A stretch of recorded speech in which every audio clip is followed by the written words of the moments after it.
Welcome back to another edition of the Friday Golf Podcast. I'm your host, Andy Johnson. Today, I am going to talk about the new PGA Tour changes, the proposed PGA Tour changes for the 2026 season.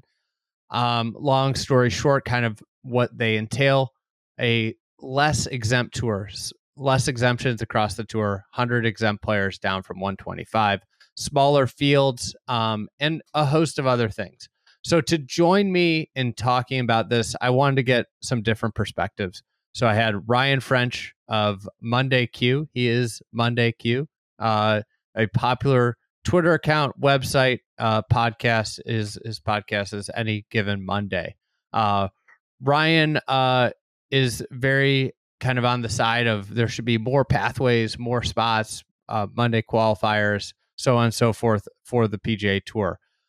On the other side, kind of, I guess I would describe myself in the middle, is Joseph Lamagna from Fried Egg Golf. Regularly joins this podcast, regularly writes in the Fried Egg Golf newsletter.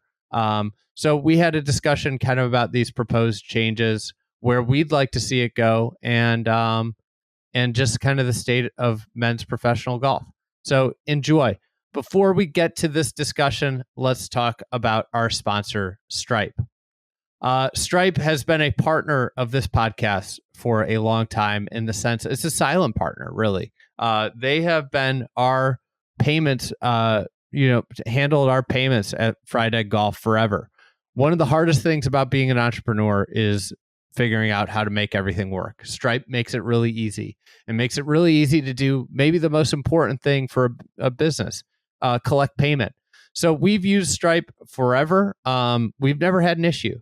They work with companies like us, on the smaller side of things. Also massive companies like Hertz, Alaska Airlines, DoorDash. People that are processing tons and tons of payments. They have a wide suite of solutions. They make it really easy for people to pay. They accept all different types of payment. And they also can handle complex billing solutions, such as like recurring usage-based billing systems. So check out Stripe. If you want to learn more about how you can work with Stripe, visit stripe.com. All right, let's get to this discussion with Joseph and Ryan French.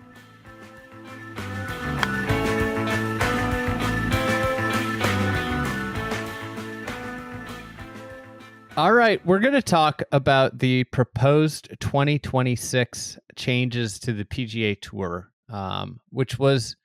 these are proposed. They're going to go in front of the policy board in November. Some pretty large changes, I would say, on the PGA Tour. They involve a general reduction in field size, kind of across the board. Full field events, then also kind of your fall events where you have less daylight. Those will be smaller. There are less tour cards, going to 100 exempt players from 125.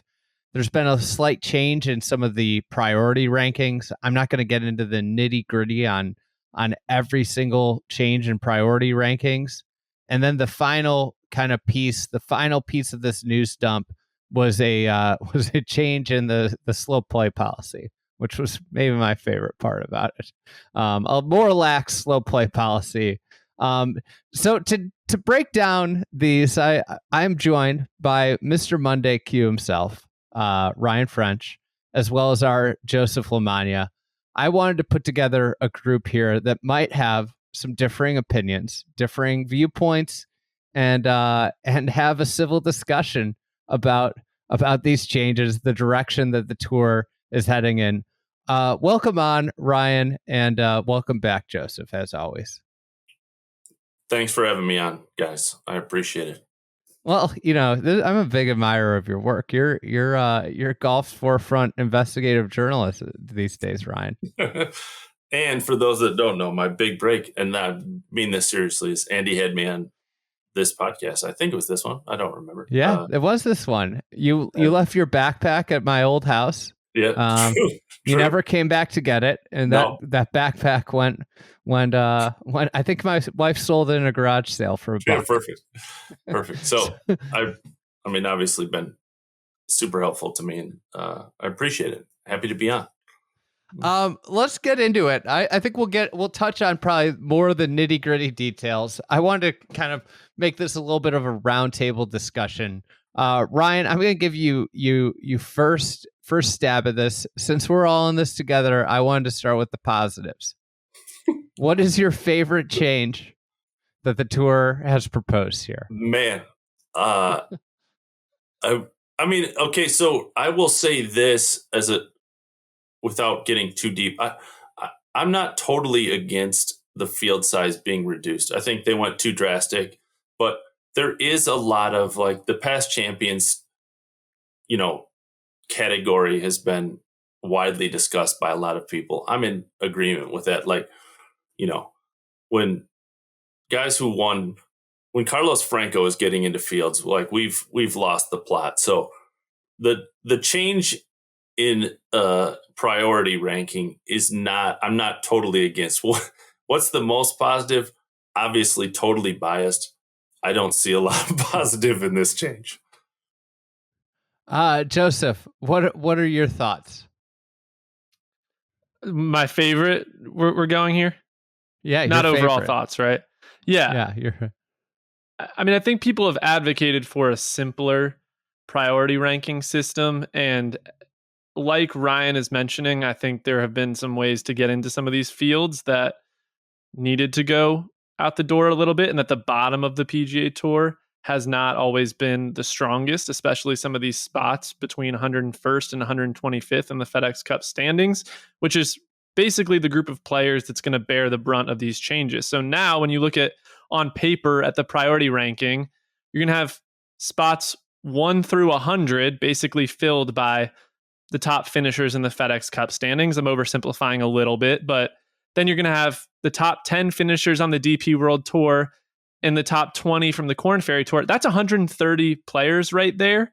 That's basically a full field. And you start to expect that those golfers are going to get into most of these full field events. After that, it's Q School, and there's other categories that are going to round out the fields. But on paper, most of the open events and the full field events are going to be filled out in a way that's clean now. And the Korn Ferry Tour guys are getting a much better priority ranking spot at the expense of some of the bottom of the PGA Tour, which I think is a step in the right direction. So on the whole, that to me is the most drastic change and by far the best. Yeah, I'm a big proponent in the idea of what you just kind of laid out, Joseph. Like, I think the last recent years where you're a Korn Ferry Tour player, I get my card in September. And I get this, it's like the most exciting, like you talk about the most exciting moment of your life as a professional golfer. I reached the top of the mountain, or I thought I reached the top of the mountain. I got my PGA Tour card. And then it's like, well, you kind of have it. You're actually at the back of the bus. And you're probably not going to play golf until February. And you'll play once. And then you might play in March. And then you might play in late April. And it was like this mishmash of like, I don't know when I'm starting. It's impossible to get in a rhythm. There are still some like huge issues with, I think, the journey of a Korn Ferry Tour player to getting their PGA Tour card. I think they should immediately be playing golf on the PGA Tour. That's like, they're at a huge competitive disadvantage already that they miss fall, that all the other guys on tour get to play through the fall for, $7 million per week. And then they come in January and are like, starting behind in a way. Like they've missed 3 months straight of competitive golf. So like, to me, like this makes the Korn Ferry graduate more relevant, right? They are more a part of the tour because the cleaner priority ranking.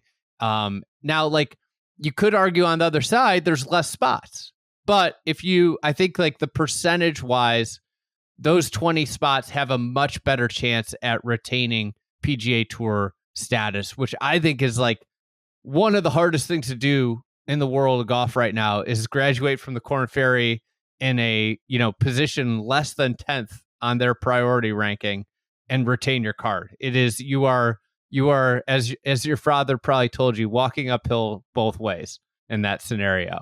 So that's everybody's favorite. Ryan, what is your least favorite? You indicated that you might not love some of these changes, and if you want to, you could take a wide view or a narrow view. You could you could say that I don't like the general direction, right?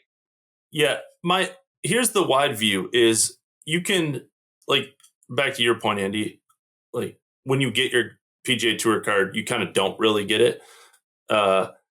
And I think it's still going to be some of that, even though I agree you're going to get into a lot more events, but you're still with the signature events. It's not like you're going to get into any rhythm, but agreed, they're going to get a better chance to keep and retain their card.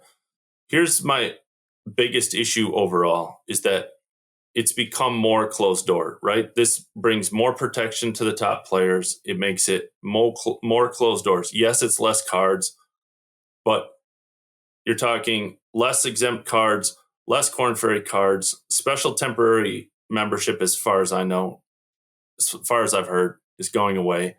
Less Monday qualifiers. There's less paths to get onto the PGA Tour than there was before. And that's my biggest issue is this was an already closed door, and now it's becoming even more. The top players have built in a lot of protection. They have all the power. Understandably, they're protecting themselves. They've seen all of their former playing partners get hundreds of $1 million. They have the power. They've taken it. It's a closed door tour that's becoming more closed door, in my opinion. Joseph, what's your least favorite part of this? Yeah, and I guess the only, not that it needs to be a rebuttal to everything, and I'm sure I agree with Ryan on some of that. The part of the changes that probably went underreported a little bit or didn't get as big of a reaction is the way they're changing the FedEx cut point distribution to actually make it a little bit more so that your performance aligns better with the points you're given. So what it's actually going to do in practice is make some of those non-signature events a little bit closer if you finish somewhere between like 10th and 20th to the signature event. So I actually would push back a little bit that the top players have built in this huge layer of protections for themselves. And in a lot of ways, I think the PGA Tour now, there are fewer of those protections than there were in the past. So I would counter that a little bit. My least favorite part of all of this is a line that I found amusing in the whole email that went out to players.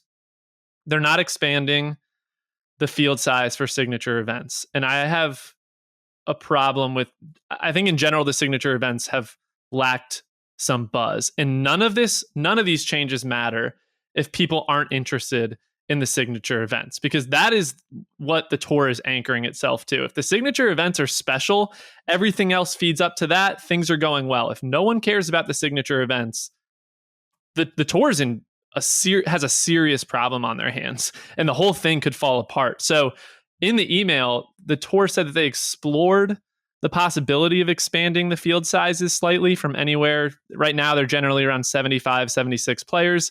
They explored the possibility of extending that to 80 to 120 players. And their rationale for not doing that is that the subcommittees, this is a quote, gained an understanding of how all aspects of the schedule model are integrated to support the overall schedule, and recognized any modifications at this stage would be disruptive and could increase fan confusion. That does not hold. That fans are going to be confused about what a 95 or 100 player tournament means. Like now they don't know. Even knows. The fans don't understand the objective now. Of what's the point of the tournament? Like that doesn't make sense. And all the other changes are at least as disruptive as potentially expanding the field size. So I think that the PGA Tour seriously needs to consider expanding those fields to like 90 to 100 players, restoring the meaning of making a cut on the PGA Tour, and leaning a little bit more into it being competitive. So that was my least favorite part of all this announcement, that they might not even be addressing their most valuable and like the key to the success of the tour is these signature events being special. And they might be shooting themselves in the foot by not addressing that. So Joseph, to that point, I asked this to Billy, right? Is like the signature events last year and the signature events in 2026 are exactly the same. Like the sponsor, that's what I don't understand about all these changes. It's not changing the non-signature events. It's not like magically 10 top guys are going to all of a sudden go like, oh, we have to support the 3M or the John Deere, right? The signature events aren't changing. Like the signature events last year in 2025, all the top guys are going to play. They're basically forced to play. There's enough money to play. So what has these changes done to make the product better in a like two sponsors and two fans? And to me, again, totally biased, I'm not sure what they are. The signature events are basically going to be the same, and the other events are basically going to be the same. I don't know what the difference is. I'll let Andy go I ahead. think one clear thing that's going to make the tournament from a competition standpoint better is the smaller field. By going to 120 players in these fall and early year events, like when you think about the competition aspect of an event, whoever's at the back of the bus is completely screwed. It's like you're going to play 12 holes and it's going to be pitch black by the time you finish. It's going to be dark. And then you have to come back tomorrow morning at 6 and finish. Like you're at a competitive disadvantage if you're at the back of the bus. So that alone, now, like the means of which you fix that competitive issue there are probably a few ways. You could maybe enforce some pace of play standards.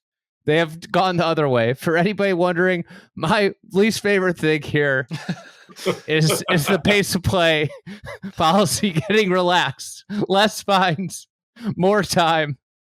I think it's insane. I think like every sport in the world is trying to push for faster play. For they know that the attention spans of fans is going down. And the PGA Tour somehow thinks it's a good idea to relax pace of play policies. Imagine, but anyways, sorry. Yeah, Andy. go ahead. No, I mean, like you look at Major League Baseball, the shot clock has very literally changed the entire game.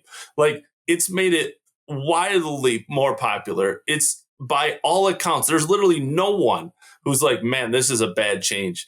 And the PGA Tour went the complete opposite. They're like, man, there's Major League Baseball and golf have very much like it's relatively boring sport, right? Like Major League Baseball is slow. There's not a lot of ton going on.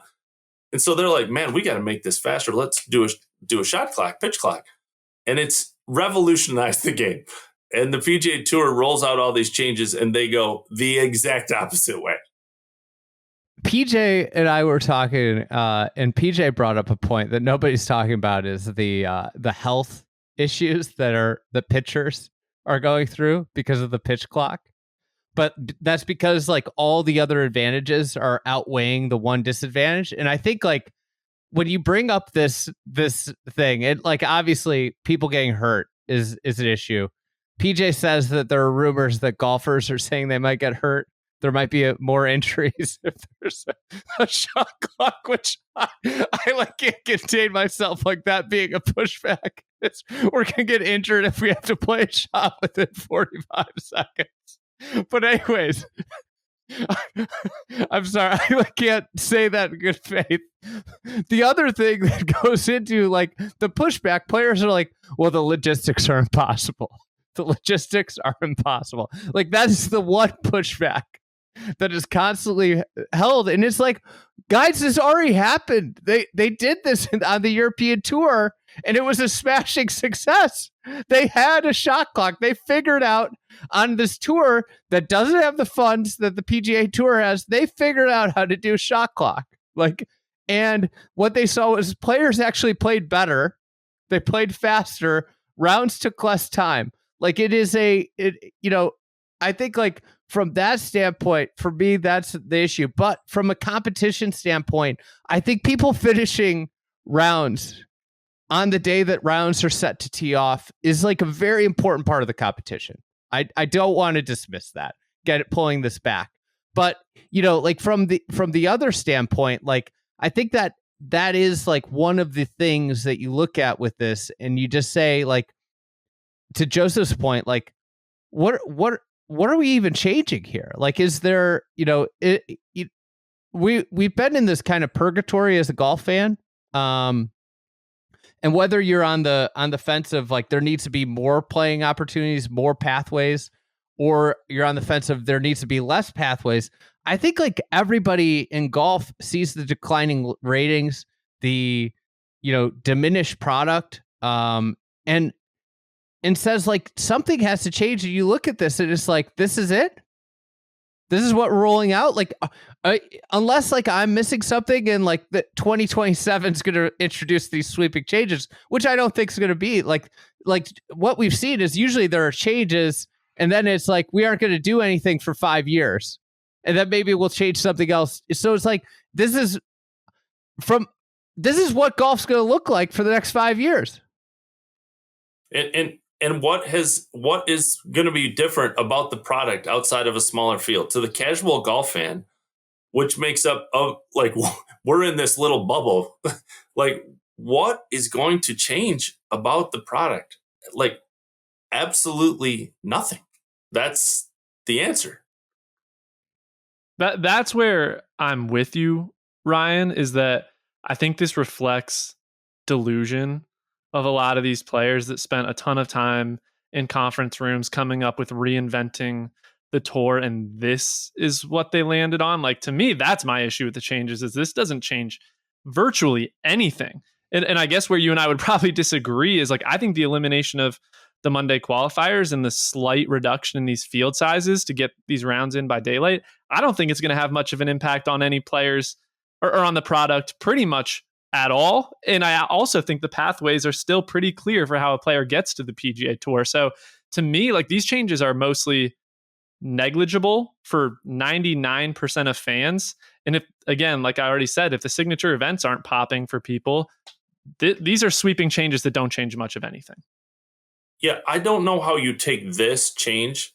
Like, again, I agree with you, Joseph, in the most part that Monday qualifiers are, I'm not trying to pretend like they're a huge part of the PGA Tour. As much as I love them and say that often on Twitter, like, I'm not trying to pretend like they are a significant part. Obviously, it's very biased.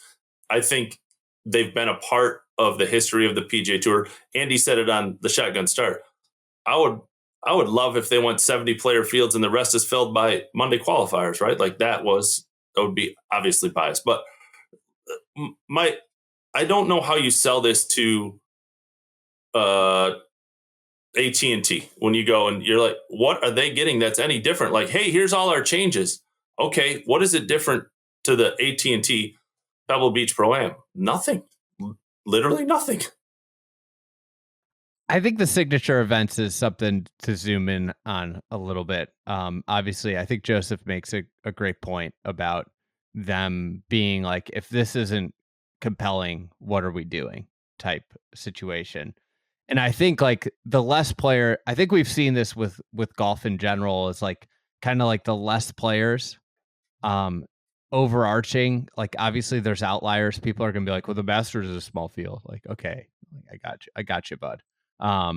But just in general, when we reduce the number of players, it generally gets less interesting across the board because there's less storylines, there's less competition. And like what we've seen generally with this era of golf is there's more parity than ever in golfers. The difference between number 100 and number 15 has never been smaller in the world of pro golf. And I think that's like probably one of like the linchpins and issues with what's going on in the PGA Tour in general is it's harder to be a great player than ever. And when you continue to reduce the size, the scale of those signature events, you are going to continue to reduce the potential outcomes, right? And I just am a general believer in more outcomes overarching better. Would you guys agree, disagree with that? Ryan, go ahead. Yeah. I mean, I would agree, right? Like, and Andy, that's my point of more cards is like the parity is is greater now on the PGA Tour than ever. Again, back to Billy saying, like, this is a more competitive tour. The difference between the 125th player and the 100th player is 1/10 of a stroke, right? Or whatever that number is. It's minuscule. And so that a more competitive tour doesn't translate to anything for the fans or the product or whatever. So I always think more is better. Obviously, again, that's bias, but no cut events have not worked in WGCs. They just aren't compelling, whether that's because of the smaller fields or no cuts or whatever. They aren't, but they still continue to try to shove it down our throat. And in very typical PGA Tour fashion with decisions lately, it's let's have no cut events because people want to see stars all 4 days. And then they added a 10-person cut or whatever that is, right? Like, they just don't make a lot of sense. And so I don't think many people, maybe some fans on the ground, want to see Rory shoot 20 over if he's struggling and they want to go to the Genesis. But that's what I don't understand, actually, is like, who wants... Yeah.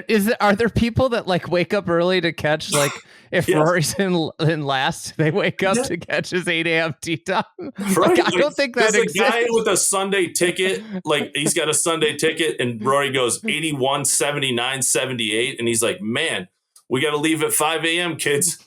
We got to see Rory sweep and do. He obviously is going to shoot 78. We got to get out there. Like, what the hell? Who does that? No one.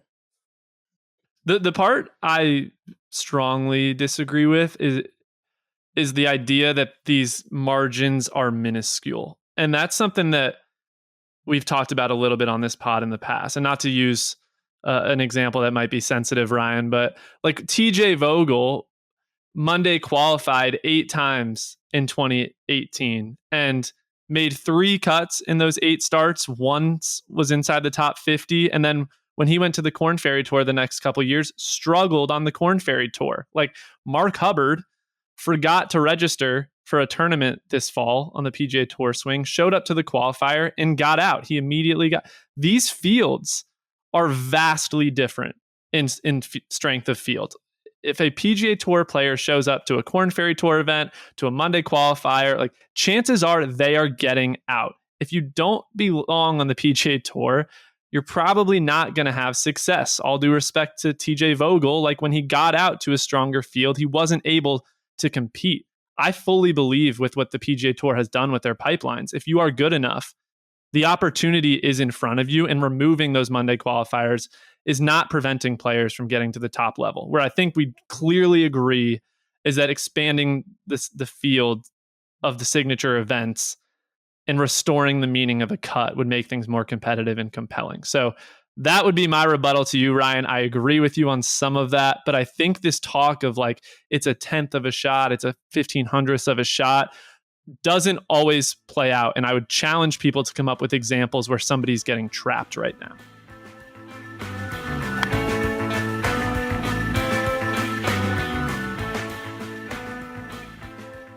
All right, let's take a quick break from this discussion and talk about our partner, TrueGolf. TrueGolf has launched a new product called LaunchBox. It is an all-new portable launch monitor and golf simulator. It seamlessly connects to your PC or iOS device and makes it easy to play golf courses and improve your game year-round. It has a simple setup, instant shot registration, accurate measured data, and an easy Wi-Fi connection. Neat thing about this, it can be used indoors and outdoors on range mats, and you can get just detailed feedback on your game. I'm looking forward to using this over the winter. I've been playing a decent amount of golf this year and kind of want to stay sharp over the winter. So if you're interested in TrueGolf, this is a way you can play really great golf courses. They have a ton of great golf courses. We can't mention their specific names. If you're interested in TrueGolf, a way to have a launch monitor and also play golf, check out truegolf.com/egg. That's the launch box by TrueGolf. TrueGolf, TRU golf.com/egg. All right, let's get back to Joseph Lamagna and Ryan French.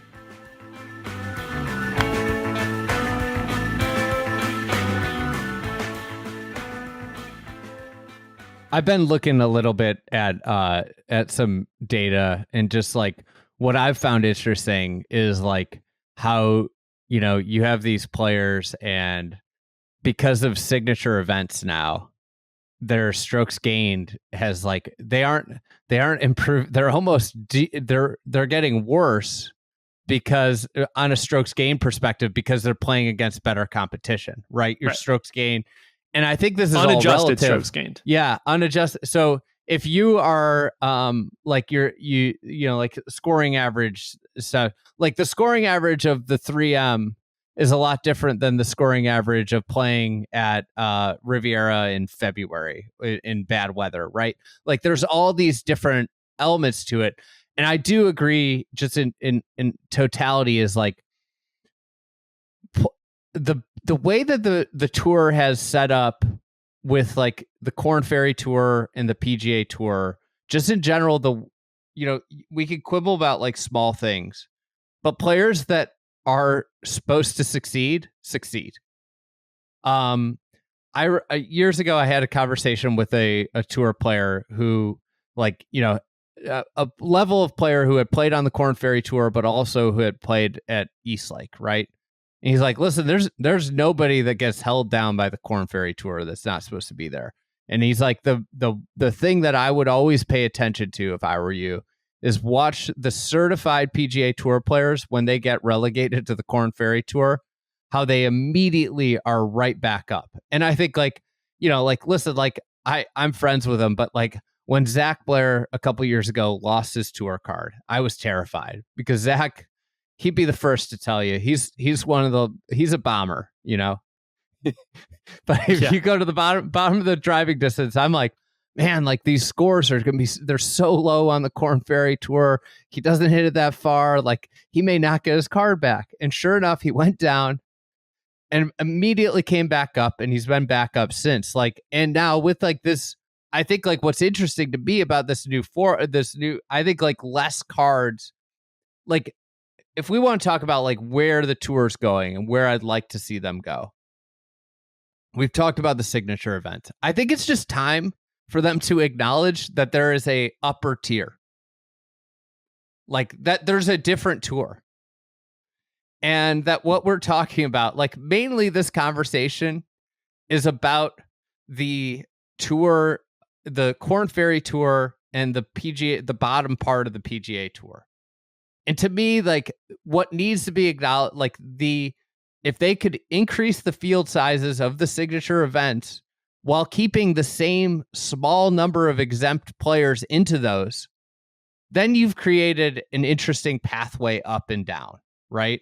And you could create this free-flowing system that allows a lot of pathways where somebody that plays on I think like the number one issue with the tour right now is that all the tours that they operate, so from the PGA Tour to the Corn Ferry Tour to the Americas Tour, they all operate on different currencies. Like this points is currencies. Points currencies. Like there's no relation to the points I earn on the Corn Ferry Tour or the Americas Tour. I'd love to see who was it? Dan McCarthy a couple years ago, Ryan, like years ago, that got like he won like 5 times on Canada or Latin America, and he came up. He played one event on the PGA on Corn Ferry Tour, and he hurt his thumb. Like in my perfect world, he was beating the barn doors off everybody on the Americas Tour, get him to the Corn Ferry Tour or the PGA Tour Corn Ferry Tour. If he keeps playing hot, let him get up to the top echelon of the game within the same year.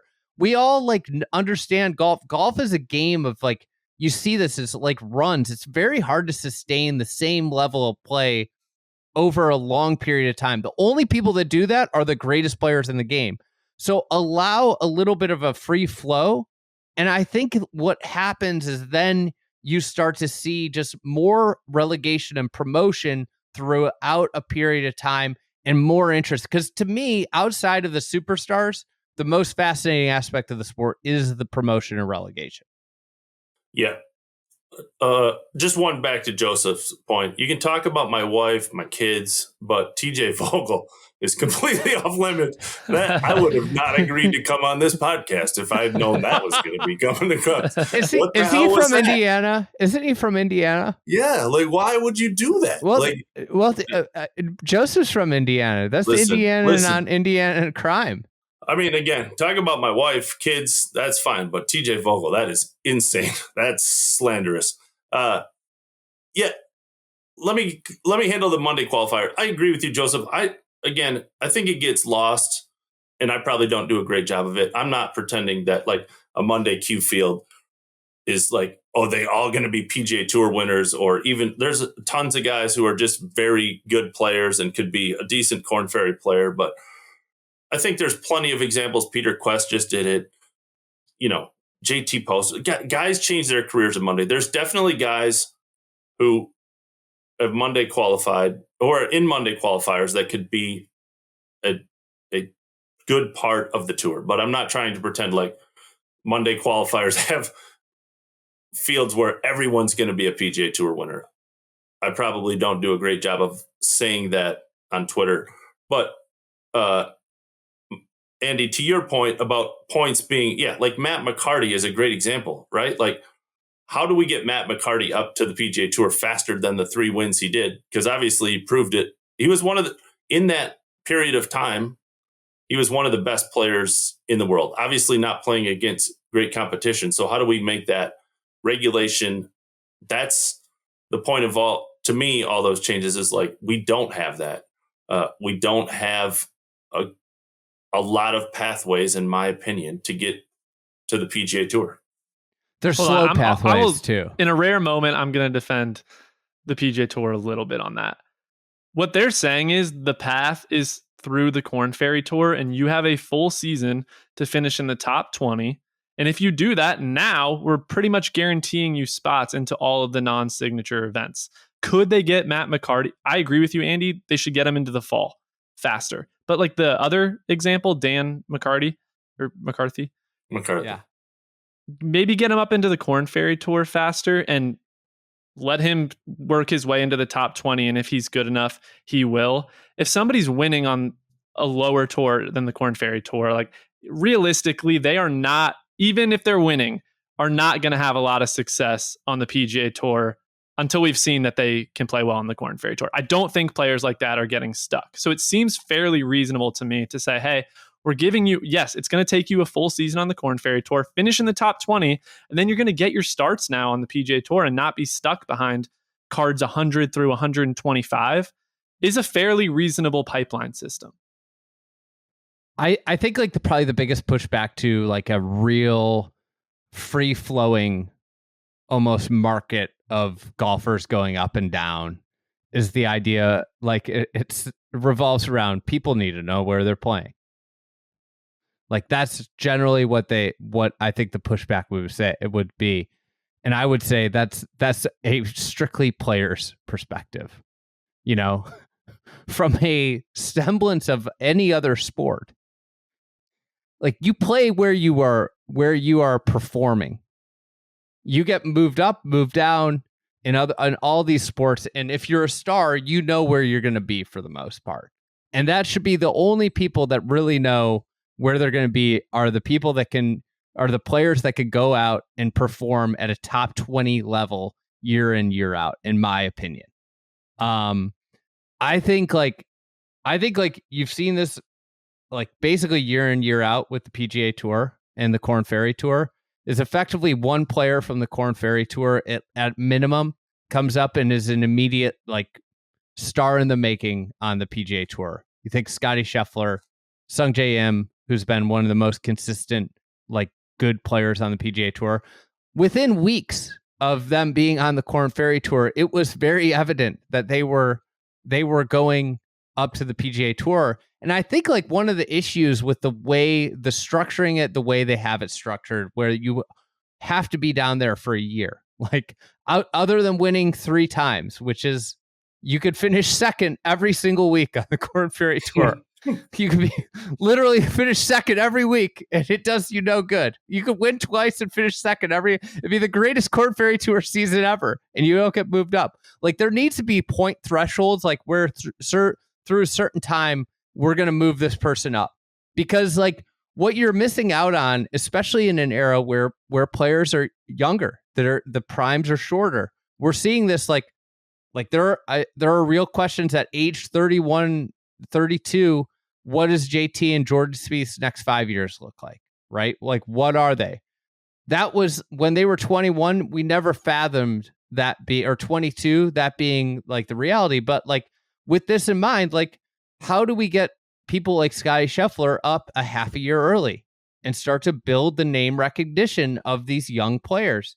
And it has to become a system that allows people to go up and down without, like, I think I in recent years, I always find it humorous. It's like the people on the PGA Tour priority list that are recent Corn Ferry grads. It's like they're in this purgatory. It's like, I'm not in this PGA Tour field.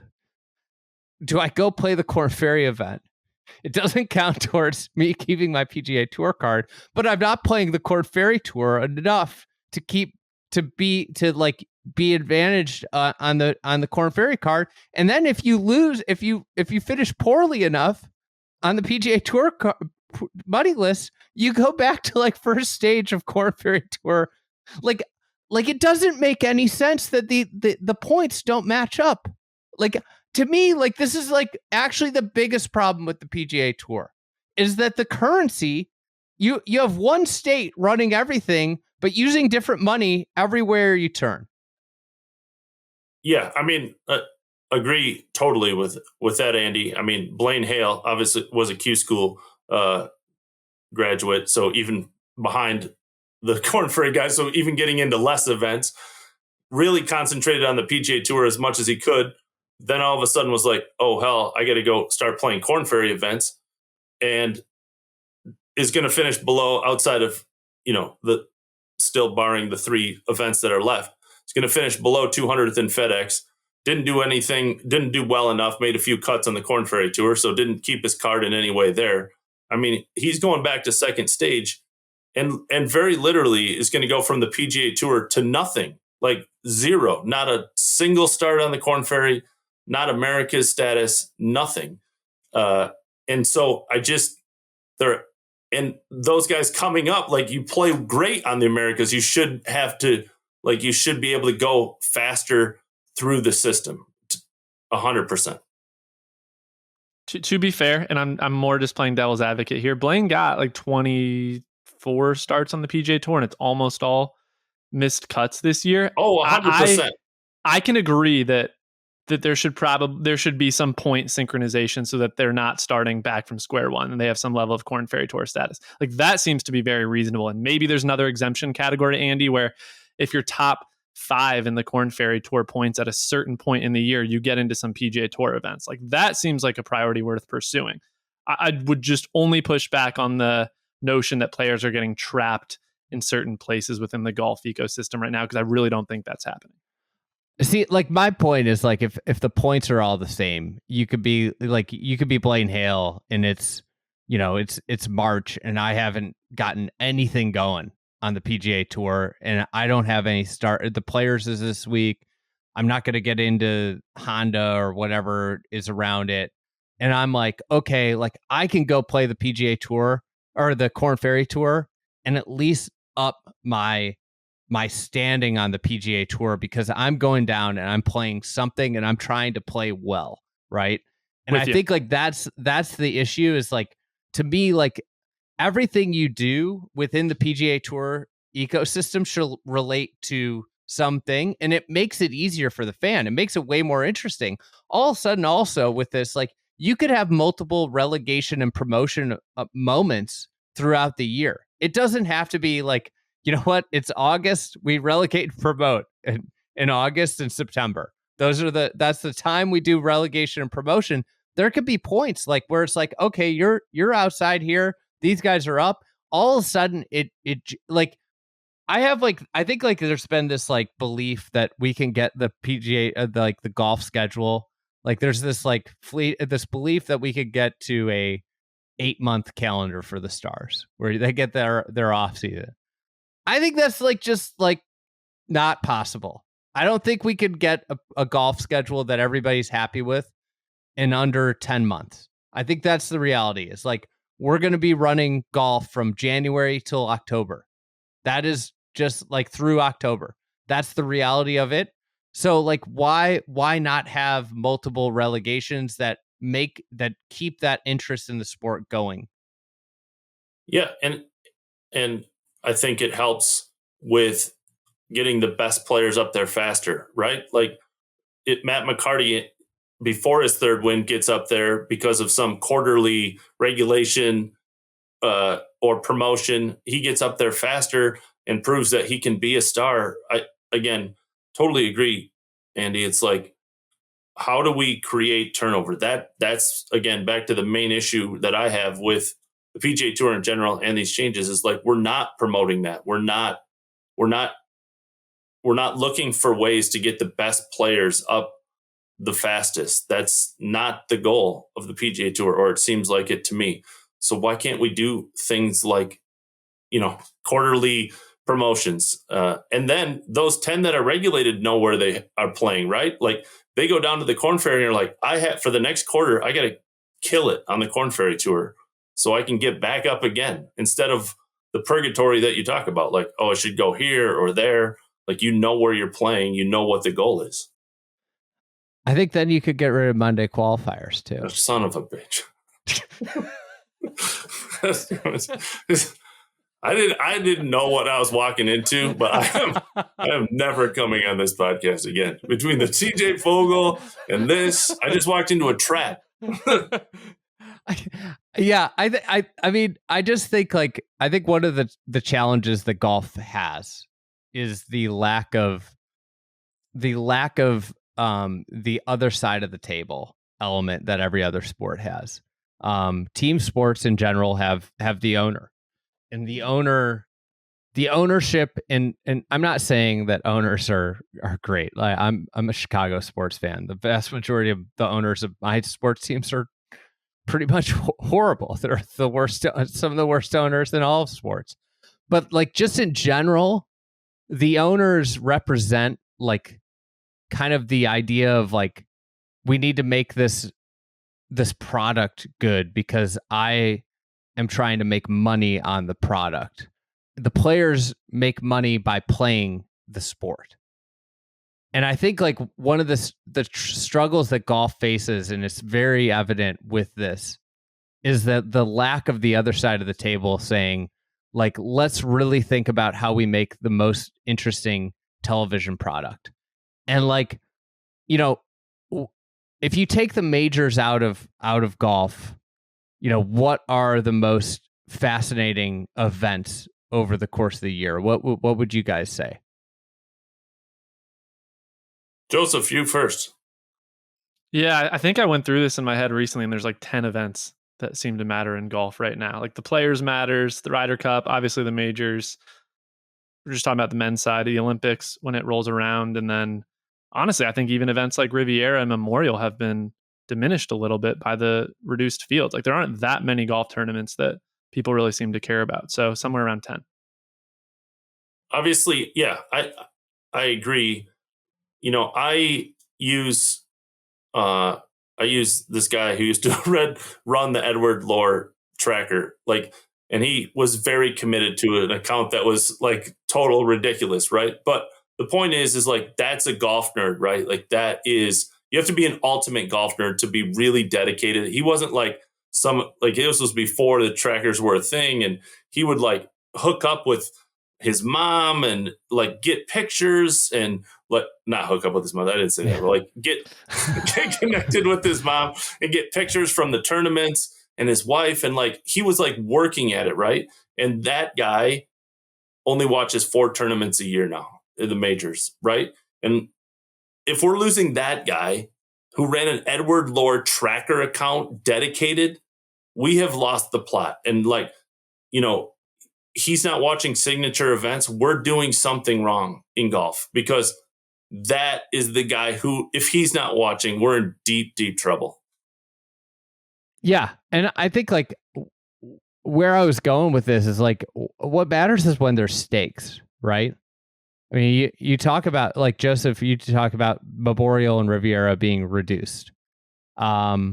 They're just another signature event. I've watched this firsthand with like the Western Open. That was the first golf event I went to. It used to be this massive, massive event. Now it's just become part of the PGA Tour machine. It's part of the playoffs, and it's just like it doesn't have anything that feels, like a big event outside of it. It's like this is where like what's interesting about the Western Open, which is now the BMW at this point. Do you know what the most interesting thing about it is? The stakes of getting into the top 50. Is that where you're going?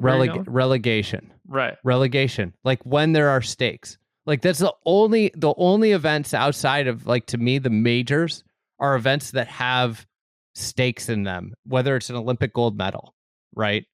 I think the Players has a certain, mystique to it. The Ryder Cup obviously has the country aspect. But then when you get past that, it's really relegation and promotion moments are the ones that I think stand out. Like it's silly, but like the transformation the Wyndham had a couple of years ago when they went to the top 70 out of the Wyndham, and you had JT trying to make it into the top 70. Like that's a real consequence when you get down to 70. And I think like that's what Ryan likes about Monday qualifiers, is that there is a promotion aspect of it, and a opportunity to go up to the next level. And that's what, like, I think what golf just needs more of on week in, week out basis. Yeah. And I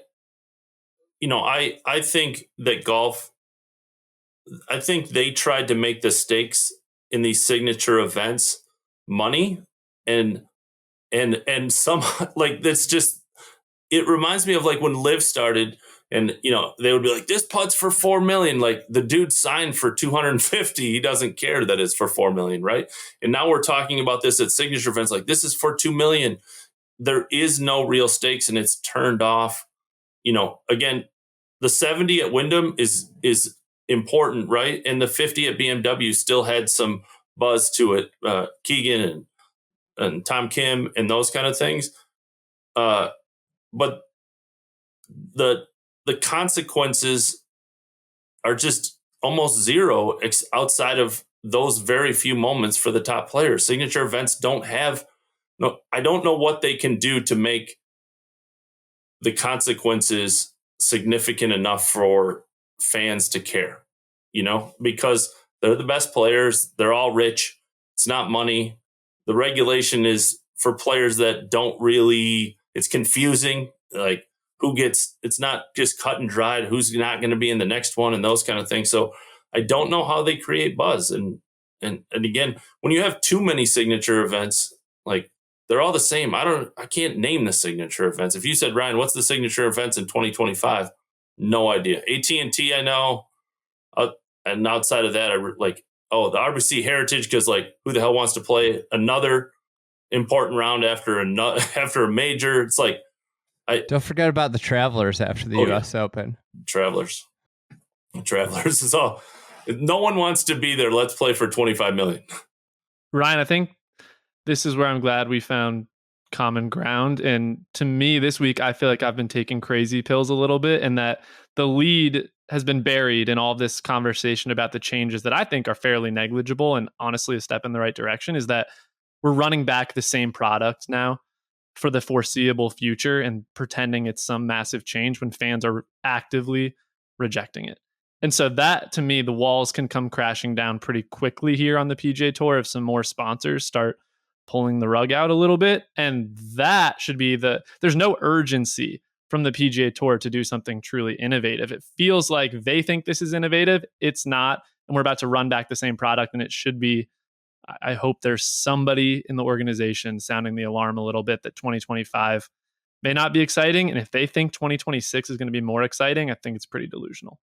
Yeah.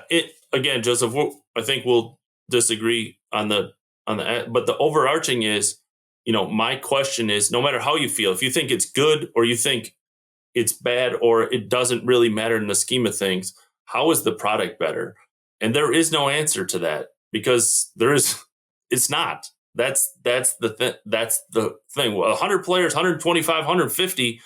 I'm not sure what these changes have done to make it sellable to sponsors or fans going forward. Like to your point, it's not an exciting product right now, and none of this is super exciting that it's going to be that much better in 2026. And I think like the back half of this, when we talk about product, players talk about product a ton, and I think like that's been the talking point. We have to improve the product. I think like improving the product beyond just the schedule, the format, goes to players raising their hand and being open to doing things like let's just say the walk and talks. And I think like the interest in that has only dwindled over the since the inception. They came out of the gates hot, and it seems like to me that like the walk and talk is almost like pulling teeth to get players to do it.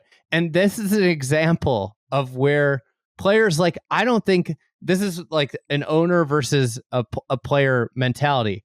Do you think the players and the managers in Major League Baseball were like, yeah, we'd love to do in dugout interviews during the World Series or during playoff games? No, they don't want to do that. Nobody, like, it's the last thing they want to do. But you know who came in and said we need to do this is like the owner, the people that are looking out for the business. And when the players are intertwined in the ones looking out for the business, what you end up with is just the players looking out for their own business. And that's the issue, the product issue with the PGA Tour.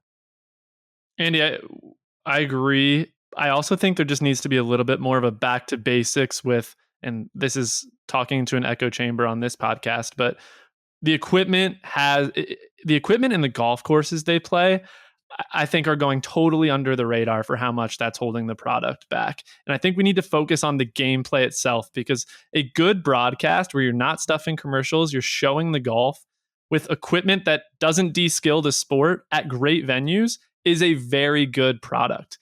There's so much, we're talking about so many other things. Like, I think getting back to the basics on that would solve a lot of their problems, frankly, more than a walk and talk, which like doesn't do a ton for me as a fan.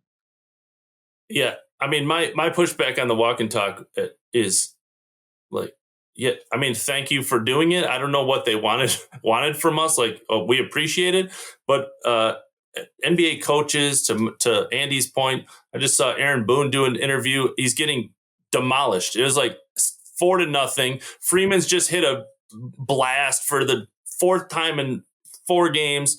And they're like, hey, Aaron, how does it feel? It would be like going up to Jordan and hole 12 on Sunday and be like, man, you just pounded 2 into the Rays Creek. How do you feel about this?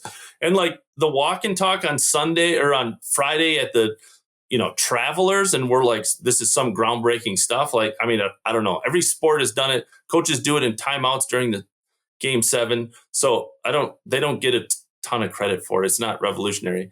And yet, I mean, obviously, Joseph, you're right about equipment. It's kind of made everyone, to Andy's point, the much closer. It's hard to break out.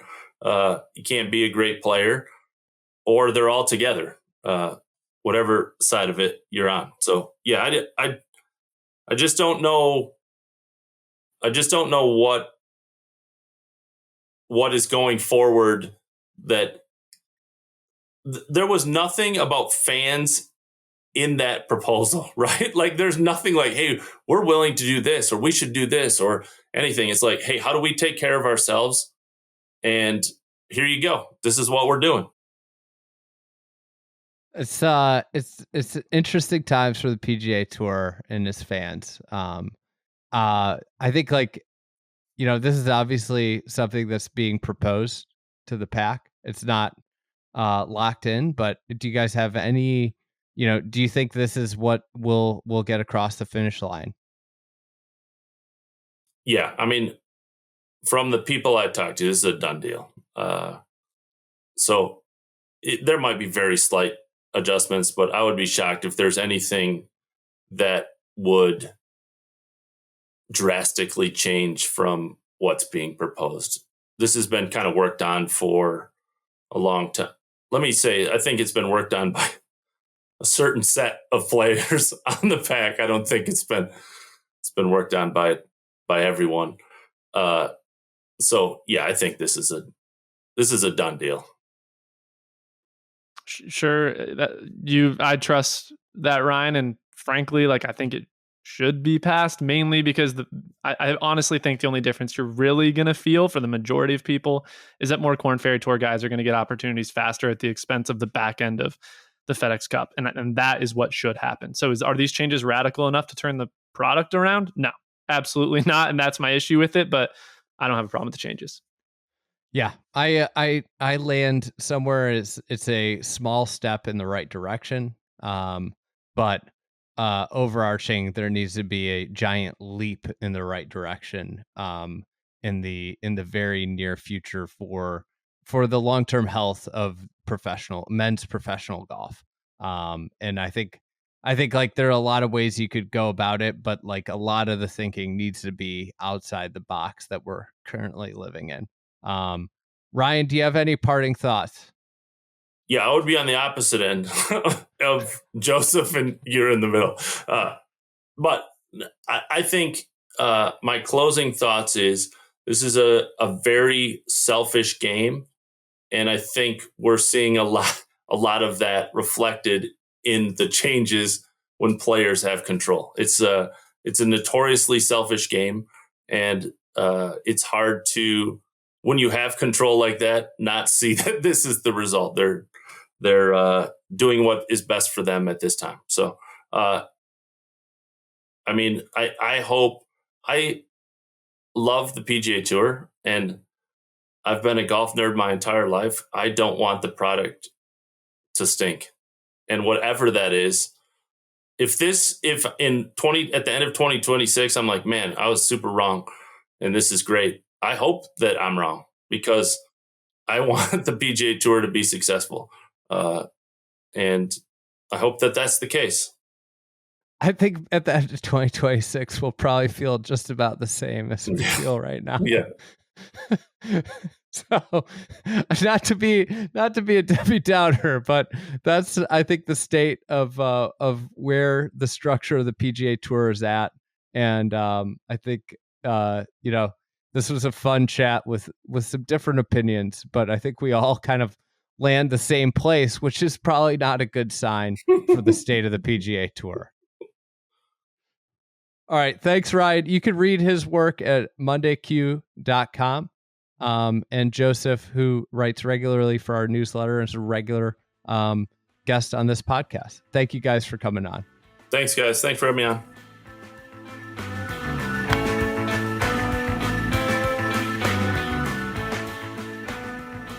Thank you for listening to another edition of the Fried Egg Golf Podcast. Today's episode was edited and produced by PJ Clark. Big thanks to PJ for grinding and putting this together. If you haven't yet, take a swing over to our pro shop. We've got tons of stuff in that pro shop for fall. Temperatures are getting cooler. I've noticed it even out here in California. Get some fall and winter layers. We've got a bunch of different stuff in the pro shop. I would recommend the American Needle crew necks in there. I saw those at a pro shop in the spring and immediately said, Meg, we got to get some of these in our shop.